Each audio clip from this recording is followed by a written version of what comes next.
Hao Suang menundukkan kepalanya. Nah, setelah Xiao Lu berkumpul di penghalang luar angkasa, Anda akan langsung memasuki pasar gelap. Setelah masuk, jangan tinggal di pasar gelap ini di Star Domain, jangan sampai terdeteksi. Dalam hal ini, meskipun Qin Yichen tidak terbiasa dengan pasar gelap, Butterfly Chongsan tampaknya adalah Curos tua, dan segera berkata, Tuan, yakinlah. Saya tidak akan menyeret kaki belakang Tuan Muda Qin. Segera, di bawah gerakan mata Dai Zhongshan, Qin Yichen melihat bahwa suasana dan penampilan orang-orang dari keluarga kupu-kupu Mingguang semuanya telah berubah, seolah-olah terselubung.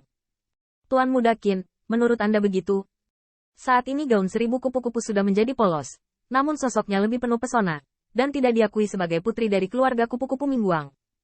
Tepat pada saat ini, saya melihat Hao Suang mengelus tanduk lusa Lu Xiao Lu. Xiao Lu, kakak perempuan mengajarimu cara menyembunyikan nafasmu. Dunia luar berbahaya, Qin Yichen tertawa. Saya akan melindungi Xiao Lu. Lu Xiao Lu memiliki mulut kecil berwarna merah muda dan sedikit tidak senang. Kemana kita pergi sebelumnya? Siapa dari ras lain yang tidak sopan? Kata-kata itu membuat Qin Yichen sedikit tersenyum. Tapi Lu Xiao Lu bukanlah gadis yang cuek. Dapat dikatakan bahwa dia mirip dengan Qin Yichen dalam arti tertentu. Dengan bahu giok putih, membawa 9 warna gaji orang rusa tidak padam. Mengeluh dan mengeluh, tangan giok Lu Xiao Lu menekan tanduk rusa. Dengan kilatan 9 warna berkedip, tanduk rusa menghilang. Bayangan indah berubah, dan rob 9 warna juga menjadi biru langit yang pas dan anggun. Tenang, Hao Elder Sister Suang, saya akan patuh. Gadis muda itu menyeret tangan batu giok Hao Suang dalam brokat biru es dengan sangat keras. Tetapi akhirnya santai, menghadap Qin Yichen. Tersenyum Ye polos dan tidak terpengaruh. Kakak Yichen. Xiao Luer pasti tidak akan menyeretmu ke belakang kaki. Juga, jangan tertipu oleh penampilan Xiao Luer. Meskipun saya tidak dapat membantu Anda, saya sebenarnya sangat sulit untuk dihadapi. Benar-benar sangat sulit untuk dihadapi. Qin Yichen mencubit Lu Xiao Lu dan menunjukkan sedikit bayi gemuk. Wajah yang cukup menyedihkan. Entah bagaimana dia memikirkan Xiao Linger. Menggelengkan kepala. Singkirkan pikiran. Qin Yichen tahu bahwa gadis di depannya akan menjadi pasangannya di masa depan. Saling mendukung dan menyemangati satu sama lain. Waktu untuk pergi. Penghalang ruang bintang 9 warna secara bertahap menghilang. Dan ruang ini, seperti alam abadi Taoyuan, juga telah menjadi awan asap. Hao Suang memandangi pemuda itu dan siluet di sekelilingnya, sambil tersenyum. Bunga 9 warna, yang merupakan warisan dewa peninggalan yang ditinggalkan oleh saudari rusa Lu Yuan, telah mulai bergabung dengan Xiao Luer. Tetapi Anda tidak berkecil hati, Xiao Lu di masa depan.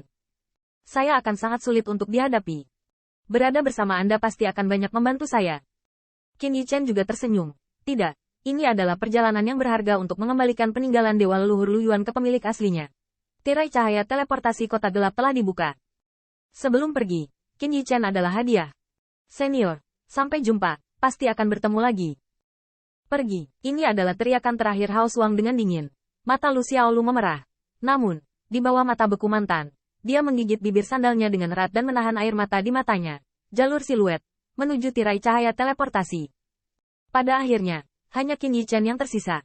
Wajah cantik Hao Suang seperti medan es. Dan ombaknya tidak terkejut, tidak ada jalan untuk kembali. Qin Yichen melakukannya. Hanya di belakangnya, terdengar gumaman terakhir dari Hao Suang, jaga Xiao Luer, dan teruskan, jika suatu hari kamu benar-benar lelah, istirahatlah, dan kamu bisa malas. 10 juta jangan hancurkan dirimu sendiri. Qin Yichen mengayunkan tinjunya, mengubah 1000 kata dan 10.000 kata menjadi kekuatan loncatan, dan tiba-tiba melompat ke tirai tipis. Bocah bodoh, selama kamu bisa hidup, itu lebih penting dari apapun. Melihat siluet yang menghilang, Hao Suang berbisik, dan ada ekspresi tertekan di matanya.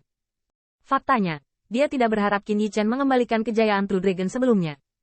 Keinginan terbesarnya adalah True Dragon Bloodline. Dapat melanjutkan. Pada titik ini, ruang bintang tergolong tenang, sepertinya semuanya tidak pernah terjadi. Hanya siluet Hao Suang, di sana berdiri sendiri. Namun segera, siluet Hao Suang, seperti pusaran es yang menjulang tinggi, menyapu ruang ini menjadi es. Lambat laun, langit berbintang ini kembali terkubur di bawah es dan salju. Sepertinya semua yang terjadi di masa lalu membeku di salju, menabrak. Segel penunduk surga iblis besar di tebing kering terkubur dan hancur di salju dan es dalam sekejap. Pada saat yang sama, Blade Domain, sebagai bintang yang makmur, di aula besar yang semula sunyi, monumen batu giok yang awalnya diukir dengan tebing kering meledak terbuka. Hancurkan, bang. Retak prasasti giok tampaknya baru permulaan. Dan kemudian, serangkaian retakan prasasti giok tertarik, bergelombang di aula besar energi iblis. Sesaat kemudian, di dalam aula besar, angin mendung yang tiba-tiba muncul, dan bayangan hantu yang jauh lebih mengerikan daripada nafas tebing yang kering muncul tiba-tiba. Bayangan ajaib itu tidak menentu dan menakutkan. Tampaknya ruang ini hampir tidak dapat menahan perubahan emosinya. Melihat monumen batu giok yang letak di mana-mana, sepertinya ada niat membunuh yang dingin dan parah yang muncul di antara bayang-bayang. Hao Suang, Lu Yuan, kalian berdua gangster sudah mati. Saat berikutnya, bayangan ajaib menghilang. Itu hanya ruang bintang. Dan tampaknya ada paksaan menakutkan yang menembus dunia dan melewati bintang-bintang, menyebabkan 10.000 mil awan ajaib. Namun, pada saat ini, Qin Yichan telah melangkah ke tirai cahaya. Dengan pemandangan yang dipulihkan, dia akhirnya tiba di kota gelap yang legendaris. Ini adalah ruang berkabut abu-abu, dengan beberapa awan mengambang di langit. Sepertinya waktu membeku antara siang dan malam. Dan lokasi Qin Yichan tampaknya adalah arai transmisi. Melihatnya, kota gelap itu tidak sekotor yang dibayangkan, dan deretan istana di kota-kota prefektur berjejer. Tentu saja, ini hanya pemandangan yang dilihat oleh Qin Yichan. Saya percaya bahwa di bawah awan ini pasti ada banyak kegiatan yang tidak terlihat. Bagaimanapun, ini adalah antitesis terhadap cahaya. Siluet pasar gelap juga bercampur dengan naga dan ular. Yang lebih lemah tampaknya hanya menjalankan bisnis ras mereka, tetapi Raja Abadi. Namun, mereka yang sombong semuanya penuh dengan nafas dan konvergensi. Tetapi mereka semua adalah niat membunuh energi darah. Di sini, satu-satunya hal yang dapat dipikirkan Qin Yichan adalah menjual barang curian di sini. Seluruh kelompok Qin Yichan, pria dan wanita, tua dan muda, cukup langka. Tetapi sebelum memasuki pasar gelap, Qin Yichan mudah untuk dilihat lagi. Melihat langit yang suram dan semua yang ada di depan naga dan ular berbaur, Lu Xiaolu cukup tertarik. Atau dengan kata lain, nona kecil yang tinggal di ruang yang diciptakan oleh Lu Yuan pada zaman kuno. Untuk arus antara surga dan bumi semuanya penuh dengan rasa ingin tahu. Apakah ini pasar gelap? Aku masih ingin menyelinap, siapa tahu. Ketika Lu Xiaolu mengatakan ini, dia tiba-tiba memikirkan sesuatu, dan dia tidak banyak bicara lagi. Qin Yichan tidak bisa membantu tetapi merasa santai. Dia pikir dia akan memblokir mulut gadis ini.